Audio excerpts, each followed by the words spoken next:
मृत शिव जो अपने पास कुछ ना रखे, कुछ ना, कुछ भी नहीं। कुछ भी नहीं, ये दुनिया मिल भी जाए तो क्या।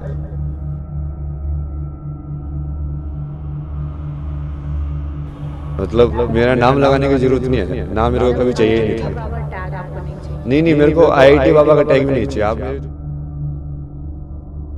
प्रयागराज महाकुंभ में आईआईटी बाबा सबसे ज्यादा सुर्खियों में है। अमेरिका में रह रही अभय सिंह आईआईटी बाबा की बहन ने उन्हें लेकर चौंकाने वाले खुलासे किए हैं। एक न्यूज चैनल से बातचीत में उनकी बहन ने जो कहा, उससे पता चलता है कि अभय सिंह के जीवन में बदलाव काफी वक्त पहले आ चुका था। आज वो जो बातें कह रहे हैं वो अचानक नहीं कर रहे। बहन ने बताया कि उनके भाई ने 3 लाख महीने की नौकरी छोड़ ये मार्ग क्यों चुना। हम में से कोई भी नहीं समझ पा रहा था कि उन्हें क्या करना है, किस लिए पदयात्रा करनी है। कोई भी आम आदमी या आम परिवार उनके इस फैसले को नहीं समझ पा रहा था। वो तो आज इस स्टेज पर हैं तो लोग परिवार वालों को भी जिम्मेदार ठहरा रहे हैं कि परिवार को उनका साथ देना चाहिए। लेकिन आप ये सोचें कि अभय वायरल नहीं है। अभय इतने काबिल हैं कि वो आईआईटी से पास आउट हैं। वो कनाडा में जॉब छोड़कर, सब कुछ छोड़कर ये फैसला ले रहे हैं। तो एकदम से किसी भी परिवार के लिए ये समझना मुश्किल हो जाता है। मुझे लगता है कि उनका इंटेलेक्ट लेवल इतना ज्यादा है कि आधे से ज्यादा लोग उन्हें अभी भी नहीं समझ पा रहे हैं कि वो करना क्या चाह रहे हैं। बहन ने बताया कि अभय सिंह का कनाडा से वापस भारत आना कैसे हुआ। मैंने जब अभय को कनाडा बुलाया तो उस वक्त डाउन ट्रेड चल रहा था। वो डिप्रेशन महसूस करते थे, एनर्जीलेस महसूस करते थे। ना उनका खाने का मन करता था, ना किसी से बात करने का मन करता था। बिस्तर पर लेटे रहते थे, स्मोकिंग और वो सब कुछ करते थे। जब कोई आदमी डिप्रेशन में होता है तो ये सोच के देखिए उसके साथ वाले पर कितना असर पड़ता है। जैसे मैं उनको बोल रही हूँ, भाई खाना खा लो, वो खाना नहीं खा रहे।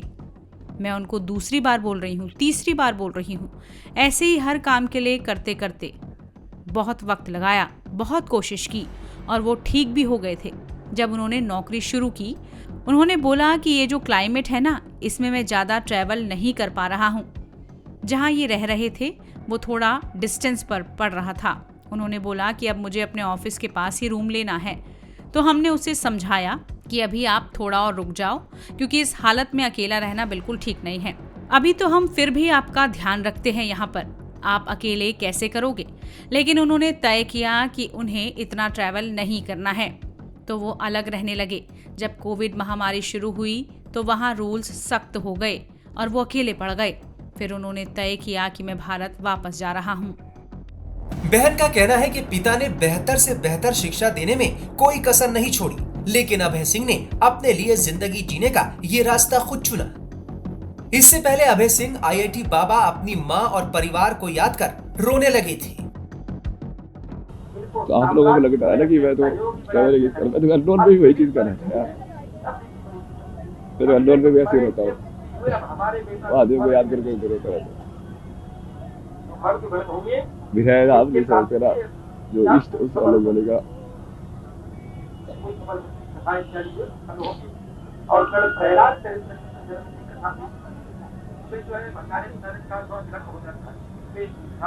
तो वहाँ पे कनाडा में उस टाइम पे भी, जब इसके बाद में पूरी अलग जर्नी शुरू हो गई ना, मैंने खुद को महादेव को दे दिया ना। मैं अपने आप को लगा रहा हूँ ना, ये 2-3 घटनाओं की वजह से। लोग वो जैसे वो सीरीज ऑफ मेरी मदर का जैसे भी डोमेस्टिक वायलेंस में सुल्ताना जी को ट्राई करते थे, तो मेरे को इतना ज्यादा फीमेल ट्रॉमा था ना दुनिया का, लाइक पूरा का पूरा। तो जो वो कर्म मेरे को पूरा करना ही पड़ा कि इसको ठीक कैसे करे भाई।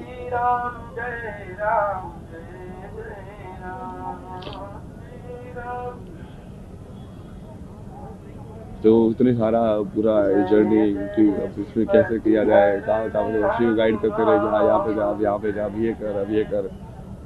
उसको बोलता हूँ यार बहुत मुश्किल है, नहीं होगा, बहुत अलग है। आईआईटी बाबा अपने अंदाज में बता चुके हैं कि भगवान तक पहुंचने का कौन सा मार्ग है। अभय सिंह ने कहा कि जिस मोह माया को छोड़कर वो आए थे, आज वहीं आईआईटी उनके नाम के साथ लोग जोड़ रहे हैं, जो उन्हें बिल्कुल भी पसंद नहीं है। तो एक तो ये है ना कि महाकुंभ का जो विजन, मैं सोचता हूँ यहाँ से क्या होना चाहिए, तो ये अलग अलग बेसिकली एक तो सारे अलग अलग जो तरीके जो ईश्वर तक पहुँचने के हैं उसको एक होके जुड़ना, मतलब वो तो आई थिंक सब एग्री करेंगे कि वो होना चाहिए। बटेंगे तो घटेंगे, तो वही है ना वो चीज़। मतलब ये इससे बड़ा अखाड़ा है, ये इससे छोटा है, वो उसके पीछे पड़ा है, ये सब तो न्यूज़ में आना ही नहीं चाहिए। जो आध्यात्म में सही में एक होना चाहते हैं तो।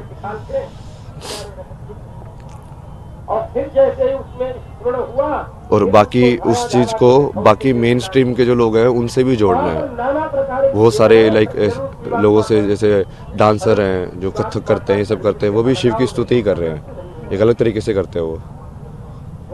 तो उन लोगों को और बाकी लोगों को इंटरेक्ट करने का भी कुछ व्यवस्था होनी चाहिए कि आप, या फिर ज्ञान के हिसाब से भी आपको जैसे चाहिए कि कहाँ पे किस टाइप का जवाब आपको मिल सकता है, तो एक ऐसा कुछ बनाओ ना कि जहाँ पे आप सही में वो एक कुंभ को एक नॉलेज एक्सचेंज या ऐसा प्लेस बनाओ कि यहाँ पे आके लोग सही में एनलाइटेंड होके जाए, उनको सही में भक्ति समझ में आए क्या होती है, सही में ज्ञान समझ में आए क्या होता है। तो यदि इतने सिद्ध लोग बैठे हुए हैं तो उनको वो होना चाहिए ना कि हाँ, उनका एक्सेस भी होना चाहिए कि आप प्रश्न पूछ सको, जवाब दे सके। वो किसी भी फॉर्म में करें, मतलब प्रेस कॉन्फ्रेंस करके करें जैसे मैं कर रहा हूँ, या आप वैसे उन्होंने इंटरव्यू के फॉर्म में कर रहे हो, या कई बार जैसे मैं रैंडम भी चला जाता हूँ तो लोगों के साथ वैसे बात करके कर रहे हो, या इंटरनेट पे कोई लाइव करके जवाब दे रहे हो, किसी भी फॉर्म में कर सकते हो। बट उसको जनरेट तो करो ना, उस एनर्जी को, सिखाने की एनर्जी दूसरों को भी। कोई भी कला, क्योंकि हर कला से भगवान तक पहुंचा जा सकता है। लेकिन बहुत सारे कर्म योगी भी है ना, आपको उनके कपड़ों से नहीं लगेगा कि ये योगी है, क्योंकि वो भस्म लगा के वैसे तो बैठे नहीं है पर वो योगी है ना वो भी। तो वैसे वाले लोग भी तो आइडेंटिफाई करने पड़ेंगे ना कि हाँ, उनका भी उसी चीज में जगह है, चाहे वो किसी स्ट्रक्चर्ड रिकॉग्नाइज ऑर्गेनाइजेशन से जुड़ा हुआ है कि नहीं जुड़ा हुआ है, या किसी पर्टिकुलर पाथ को फॉलो किया है कि नहीं किया है। क्योंकि लिमिटेड पाथ्स तो नहीं है ना कि जितने ये ऑर्गेनाइजेशंस हैं। मान लो कोई नई तरीके से एनलाइटन करके निकाला, बट उसकी ऑर्गेनाइजेशन नहीं है, फिर ये सब अलग अलग तरीके ही है ना। नागा वाला एक अलग तरीका है, दूसरा वाला अलग तरीका है, इस्कॉन वाला अलग तरीका है। तो ये सब होना चाहिए, और मेरे से हटाओ ना ये सब।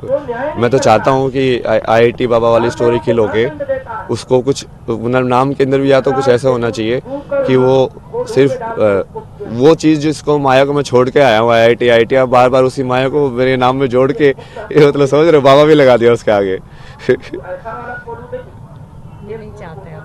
ये तो मैं पहले ही नहीं चाहता था ना, मतलब इसलिए तो मैं कितना वैसे इरिटेट होता था जब आप पूछते यार IIT में क्या किया यार, ये सब।